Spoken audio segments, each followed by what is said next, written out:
Okay, so it is about 10 seconds away from time being up. So I wanted to show you the results of our experiment after 10 minutes. So you can see there is no more butter on our metal knife. It slipped in within the last minute, so it took a while to slip, but it did fall into the hot water before the butter that's on the tip of the plastic knife fell into the water. So I want you to go ahead and record your observations on page 2 about what happened with each pat of butter. So I started to fill it out already, and I wrote for the observations about the butter in the middle of the knife, I wrote this one fell into the hot water second for the metal, and then I wrote the plastic, this one fell first into the hot water. So now I'm going to include observations about the margarine at the end of the knife. So I'm going to write this one fell third into the water. And then for the plastic, I'm going to write it never fell into the water. All right, so this is what you should have written for collecting your data.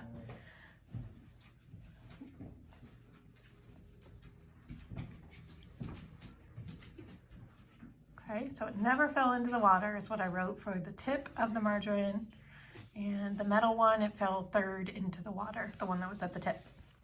So what we found out, the butter that was in, well, our results are going to look a little different than the first time that I did this experiment, because I wrote, before I conducted the experiment, I wrote that the butter that was in the middle of the metal knife dropped first, and the butter at the end of the plastic knife dropped last. But we know our actual results when I conducted the experiment. This is what I thought was going to happen, but it was a little bit different what actually happened, because we saw what happened was that the butter that was in the middle of the plastic knife dropped first, and the butter at the end of the plastic knife dropped last instead. In fact, it still hasn't dropped.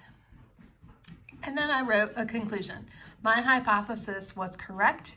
The data shows that the metal knife conducted thermal energy to the butter faster than the plastic knife did.